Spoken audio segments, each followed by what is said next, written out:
আজীব ব্যাপার।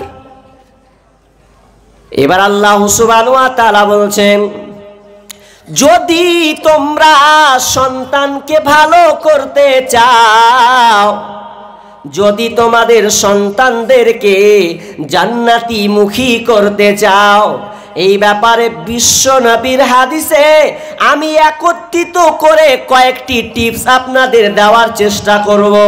যদি আপনি নেক সন্তান পেতে চান, ভালো সন্তান পেতে চান, ভালো পরিবার যদি আপনি পেতে চান, আমার আল্লাহ বলেন, ইয়া আইয়ুহাল্লাযীনা আমানু কু আনফুসাকুম ওয়া আহলিকুম নারা ওয়াকুদুহান নাস ওয়াল হিজারা। আমার আল্লাহ বলছেন, হে ঈমানদারেরা, কু আনফুসাকুম, আগে তুমি নিজেকে বাঁচার চেষ্টা করো, তারপরে তোমার আহাল পরিবারকে তুমি বাঁচিয়ে নাও। কি থেকে? নারা, জাহান্নামের আগুন থেকে তোমরা বাঁচাবে। কারণ এই জাহান্নামটা, এই ইন্ধনটা, এর অগ্নিশিখাটা হবে মানুষ এবং পাথর। মানুষ এবং পাথরের জ্বালানি দিয়ে এই জাহান্নামটা দাও দাও দাও দাও করে জ্বলবে। যদি তুমি এই জাহান্নাম থেকে বাঁচতে চাও, আগে নিজেকে বাঁচার চেষ্টা করে নাও, এরপরে তোমার সন্তানদেরকে বাঁচাও, তোমার পরিবারটাকে তুমি বাঁচিয়ে নাও। কেন বাঁচাবে? এই জাহান্নামে তোমরা আর টিকতে পারবে না। জাহান্নামের ব্যাপারে বিশাল আল্লাহ সুবহানাহু ওয়া তাআলা আয়াত দিয়েছেন। জাহান্নাম কত কড়া, কেউ এক সেকেন্ড টিকতে পারবে না। জিবরাইল আলাইহিস সালাম বলছেন, জাহান্নাম এত কঠিন, এত কঠিন, এত কঠিন যে একবার দেখবে ও আবার দ্বিতীয়বার যেতে চাইবে না। কিন্তু ফেরেশতা তাদেরকে হাতের মুঠোয় ধরে, এক হাতে ধরে এমন করে চালাবে, ফেরেশতার হাতে কতটা মানুষ যাবে, আপনার উদাহরণস্বরূপ আপনার হাতে যতটা বালু ধরা হয়, যতটা আপনি মাটি ধরবেন, এই রকম করে ফেরেশতারা তাদের নিজের হাতে মানুষগুলোকে ধরবে আর জাহান্নামে নিক্ষেপ করবে। কেউ দেখে জাহান্নাম যেতে চাইবে না। তাহলে জাহান্নাম কত কঠিন, জাহান্নাম থেকে বাঁচতে হবে, কি করতে হবে? তাহলে আমার আজকের আলোচ্য বিষয় যে আপনার সন্তান, আপনার ছেলে মেয়ে, আপনার স্ত্রী যেন আপনাকে বিচারের মাঠে অপমান না করে, এই জন্য আপনাকে আজকে আমি কতটা পদক্ষেপ, কতটা রাস্তা দেব যে আপনার সংসারটা, এই আপনার ছেলে মেয়ে জাহান্নাম থেকে কিভাবে বাঁচবে এবং আপনি কিভাবে বাঁচবেন, এই বিষয়ে আমি আলোচনা করব। এখন বর্তমানে দেখবেন যারা মসজিদে ইমাম হিসাবে ডিউটি করে, অনেক মুরব্বী বাপগুলো আছে আর মাগুলো আছে, যে বলে যে মৌলভী সাহেব আমার ছেলেটার জন্য একটু দোয়া করে দেন, একটু দোয়া করে দেন না, আর পারি না, কত বুঝাই কত বলি কিন্তু শুনে না। তো পানি পড়া দিলে হয় না? আচ্ছা, পানি পড়া দিলে ওর ছেলে ভালো হয়ে যাবে? জি না। তাহলে কোথায় রহস্য আছে? যদি আপনি মনে করেন যে আমার সন্তান আমার মতন চলুক, যেটা বলবো সেটা করবে, তার আগে আপনাকে কয়েকটা জিনিস কাজ করতে হবে। তার মানে আজকের টোটাল আলোচ্য বিষয়, একজন সন্তান পিতামাতার কাছে কি হক রাখে, কি পাবে। শুধু খালি বায়ান করছে যে পিতামাতার অধিকার বায়ান করতে করতে, তো আগে আপনার অধিকার কি করা উচিত? সন্তানের প্রাপ্যটাকে আগে দেন, তারপরে না হয় পিতামাতার অধিকারটা আপনি নেবেন। কিন্তু দুর্বল, কি করতে হবে? তাহলে প্রথম যে কাজটা করতে হবে, বিশ্বনবী বলছেন যে একজন মা, প্রথম কাজ হচ্ছে একজন সতী, সৎ, নেক, আল্লাহ ওয়ালি মহিলা একজন মা নির্বাচন করতে হবে সন্তানের জন্য। প্রথম কাজ এটা আপনার।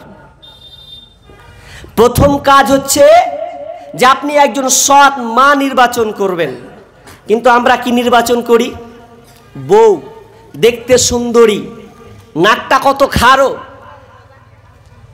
তার জেনারেল শিক্ষা যোগ্যতা কতটা রয়েছে, এই জিনিসগুলো আমরা কি করি? চেষ্টা করি। অথচ বিশ্বনবী বলছেন যে তুমি একজন দিনদারি মহিলা নির্বাচন করো,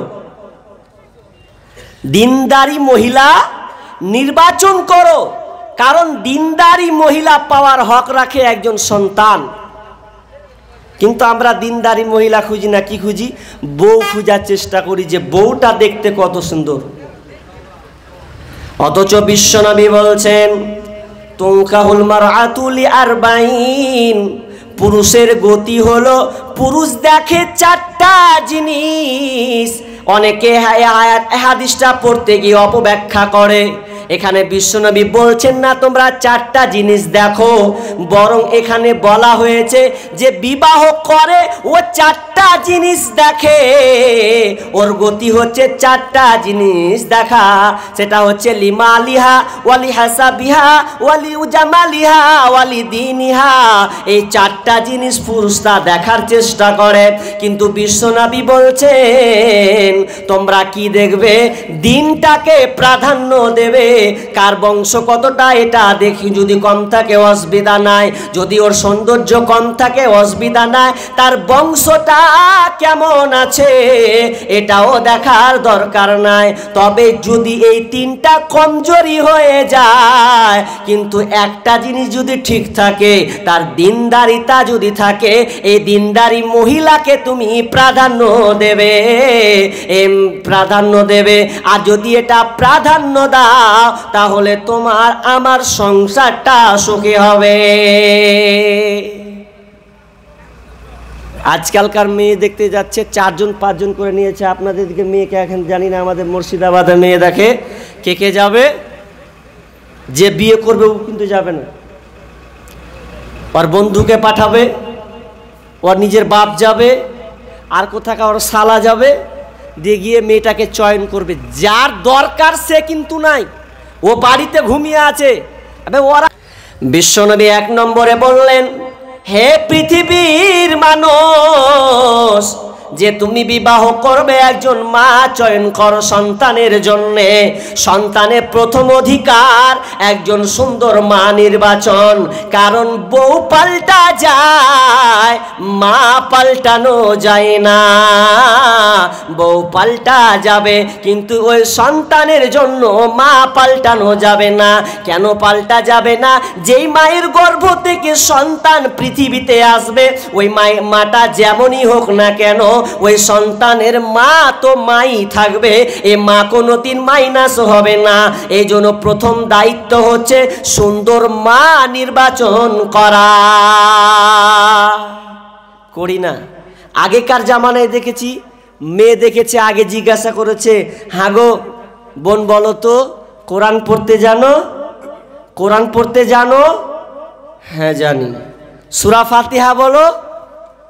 গর গর গর গর করে শুনিয়ে দিল। বিসমিল্লাহির রহমানির রহিম, আলহামদুলিল্লাহি রাব্বিল আলামিন, আর রহমানির রহিম, মালিকি ইয়াউমিদ্দিন।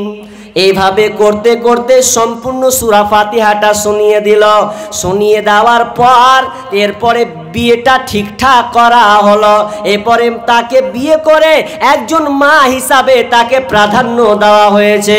কিন্তু বর্তমানে দেখা যায় জিজ্ঞেস করা হয় না কোরআন পড়তে জানি কিনা, বরঞ্চ জিজ্ঞেস করা হয় কি পাস। কি পাস করতে গিয়ে 12টা পাস করবে, দেখবেন কি পাস করতে গিয়ে 12টা পাস। আজকাল যা মোবাইল এসেছে, বর্তমানে এখন মোবাইল, এই মোবাইল আসার কারণে আজকে একজন ভালো বোন ভালো মা পাওয়া যায় না।